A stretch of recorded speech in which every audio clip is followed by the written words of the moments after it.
Everyone and welcome back to my channel. I hope आप सब लोग अच्छे होंगे। तो आज की वीडियो में हम लोग डिस्कस करेंगे केवीएस पीजीटी बायोटेक्नोलॉजी के सिलेबस को। तो अगर आप सिलेबस को देखो तो सिलेबस जो है उसे टोटल 4 सेक्शंस में डिवाइड किया गया है। सिलेबस को टोटल 4 सेक्शंस में डिवाइड किया गया है, पार्ट 1, 2, 3 एंड 4। और जो एग्जाम है वो 180 मार्क्स में आप लोगों से पूछा जाएगा, जिसमें जो कि डिफरेंट डिफरेंट सेक्शंस में डिवाइडेड है। तो अगर हम पार्ट 1 की बात करें, पार्ट 1 में आपसे प्रोफिशिएंसी इन लैंग्वेजेस के बारे में पूछा जाएगा, जो कि 20 मार्क्स में आएगा। इसमें 10 मार्क्स में आपसे जनरल इंग्लिश के क्वेश्चंस पूछे जाएंगे और 10 मार्क्स में आपसे जनरल हिंदी के क्वेश्चंस पूछे जाएंगे। क्वेश्चंस का लेवल जो है वो मॉडरेट रहता है। अगर आप लोगों ने सीटेट के लिए प्रिपेयर किया होगा कभी, तो उसी लेवल के क्वेश्चंस जो है वो यहाँ पर पूछे जाते हैं। पार्ट सेकंड की अगर मैं बात करूं तो पार्ट सेकंड में आपसे जनरल अवेयरनेस, रीजनिंग और प्रोफिशिएंसी इन कंप्यूटर से रिलेटेड क्वेश्चंस पूछे जाते हैं। ये सेक्शन भी 20 मार्क्स का है।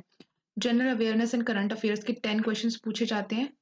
रीजनिंग एबिलिटी के 5 क्वेश्चंस पूछे जाते हैं, जिनका लेवल काफी ईजी रहता है। और कंप्यूटर लिटरेसी के भी आपसे 5 क्वेश्चंस पूछे जाते हैं, जिसका लेवल जो है अगेन काफी ईजी रहता है। उसके बाद जो थर्ड पार्ट है वो है perspective on education and leadership, जो कि आपसे 40 मार्क्स में पूछा जाता है। और यहाँ पे बेसिकली आपसे पूछी जाती है पेडागोजी। यहाँ पे कोई भी टॉपिक आपको ऐसा नहीं दिखेगा जो आपने अपनी बीएड के दौरान नहीं पढ़ा हुआ, या फिर अपनी सीटेट की प्रिपरेशन के दौरान आप लोगों ने नहीं पढ़ा हुआ। तो ये सेक्शन दिखने में आप लोगों को शायद काफी लेंथी लगती है, लेकिन ये ईजी है। आप लोग थोड़ी सी प्रैक्टिस करोगे, थोड़ा सा पढ़ लोगे, तो आप लोग आसानी से यहाँ से 25 to 30 क्वेश्चंस जो है वो अटेम्प्ट कर पाओगे।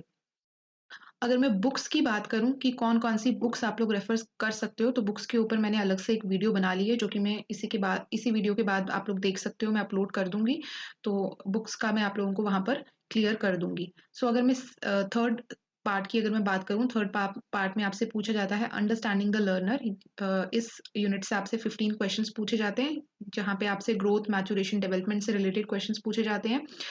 Physical, cognitive, socio emotional, moral development से आपसे क्वेश्चंस पूछे जाएंगे। एडोलसेंस के चैलेंजेस, उसकी इम्प्लीकेशन से रिलेटेड क्वेश्चंस पूछे जाएंगे। सेकेंडरी एंड प्राइमरी सोशलाइजेशन की क्या क्या एजेंसीज होती हैं, इनका क्या रोल होता है, इससे रिलेटेड क्वेश्चंस पूछे जाएंगे। अंडरस्टैंडिंग टीचिंग लर्निंग, अगेन यहाँ से भी 15 क्वेश्चंस आपसे पूछे जाएंगे। यहाँ पे डिफरेंट थ्योरीज जो आप लोग पढ़ते हो, पियाजे की थ्योरी पढ़ते हो, कोलबर्ग की थ्योरी पढ़ते हो, और बहुत सारी थ्योरीज जो बिहेवियरिज्म, कॉग्निटिविज्म और कंस्ट्रक्टिविज्म की थ्योरीज होती हैं, वहां से आपसे क्वेश्चंस पूछे जाएंगे और इनकी एजुकेशनल इम्प्लीकेशन से रिलेटेड क्वेश्चंस पूछे जाएंगे। इसके बाद factors affecting learning and their implications, यहाँ से आपसे पूछे जाएंगे। क्लासरूम इंस्ट्रक्शन से रिलेटेड क्वेश्चंस, स्टूडेंट एक्टिविटीज की प्लानिंग से रिलेटेड क्वेश्चंस, और लर्निंग स्पेस आप लोग स्कूल में कैसे क्रिएट कर सकते हो, उससे रिलेटेड क्वेश्चंस। इसी तरीके से आप लोग डिफरेंट डिफरेंट यूनिट्स जो है वो यहाँ पे देख सकते हो। आपसे जो year plan, unit plan, lesson plan से रिलेटेड क्वेश्चंस पूछे जाएंगे। करिकुलम से रिलेटेड क्वेश्चंस जो है वो पूछे जाएंगे। उसके बाद अगर मैं नेक्स्ट यूनिट की बात करूं, तो वो है क्रिएटिंग कंड्यूसिव लर्निंग इन्वायरमेंट। यहाँ से आपसे 4 क्वेश्चंस पूछे जाते हैं, जहाँ पे डिफरेंट जो डिसेबिलिटीज आप लोग पढ़ते हो, डिसलेक्सिया, डिस्ग्राफिया, डिसकैलकुलिया, उससे रिलेटेड क्वेश्चंस होंगे। मेंटल हेल्थ से रिलेटेड क्वेश्चंस होंगे। टीचर का क्या रोल होता है बच्चे की मेंटल हेल्थ को इम्प्रूव करना, और developing school and community as learning resource, इससे रिलेटेड क्वेश्चंस होंगे। डी सेक्शन में school organising and leadership, again 4 questions आपसे पूछे जाएंगे। और जो लास्ट यूनिट है वो है पर्सपेक्टिव इन एजुकेशन, जिससे आपसे सिर्फ 2 ही क्वेश्चन पूछे जाएंगे। यहाँ पे एक बहुत इंपॉर्टेंट टॉपिक है नेशनल एजुकेशन पॉलिसी 2020। हर एग्जाम में यहाँ से बहुत सारे क्वेश्चंस जो हैं वो पूछे जाते हैं, क्योंकि ये नई पॉलिसी है। इसके अलावा एजुकेशन की फील्ड में जो डिफरेंट डिफरेंट एक्ट्स और पॉलिसीज हैं, उससे रिलेटेड क्वेश्चंस यहाँ पे पूछे जाएंगे। अगर मैं पार्ट 4 की बात करूं, तो पार्ट 4 में आपसे सब्जेक्ट स्पेसिफिक क्वेश्चंस जो है वो 100 मार्क्स में पूछे जाते हैं। तो अब हम डिस्कस करेंगे आपका जो सब्जेक्ट स्पेसिफिक पार्ट है उसे। तो अगर मैं सब्जेक्ट स्पेसिफिक पार्ट की बात करूं, तो सब्जेक्ट स्पेसिफिक पार्ट जो है वो आपसे पूछा जाता है टोटल 80 मार्क्स में। वो सब्जेक्ट स्पेसिफिक जो आपका सिलेबस है, वो आपका जो 11th 12th का जो एनसीईआरटी और सीबीएसई का सिलेबस है, वही यहाँ पे आपसे पूछा जाता है।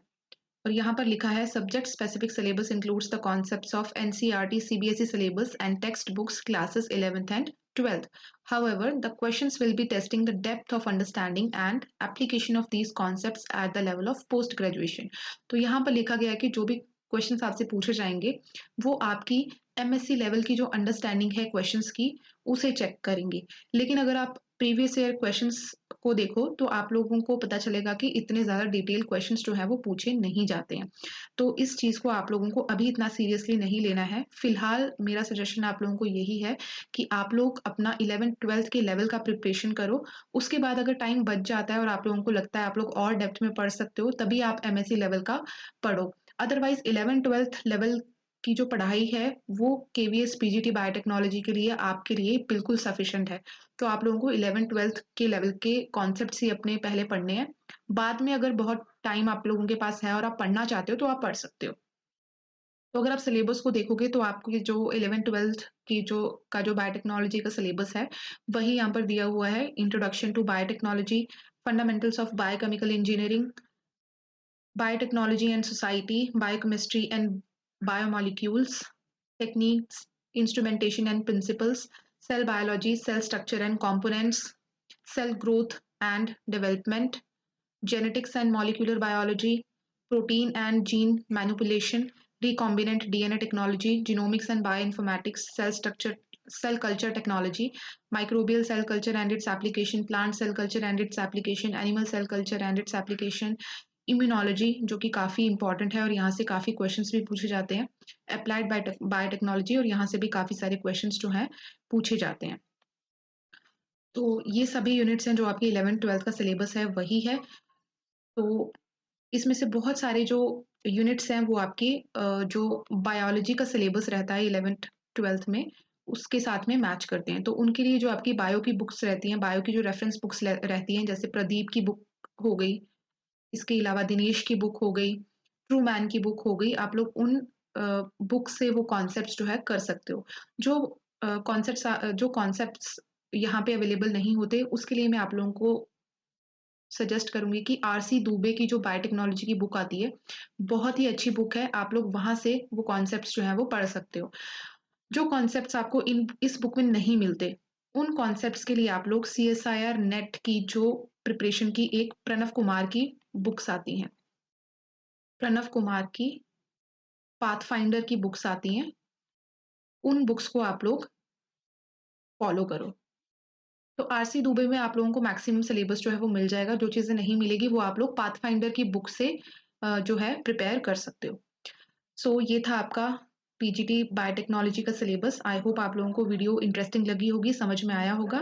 इस वीडियो को अपने फ्रेंड्स के साथ में भी शेयर करो ताकि वो भी यहाँ से हेल्प ले सकें और कनेक्टेड रहने के लिए चैनल को सब्सक्राइब करना, वीडियो को लाइक करना। Thank you for watching.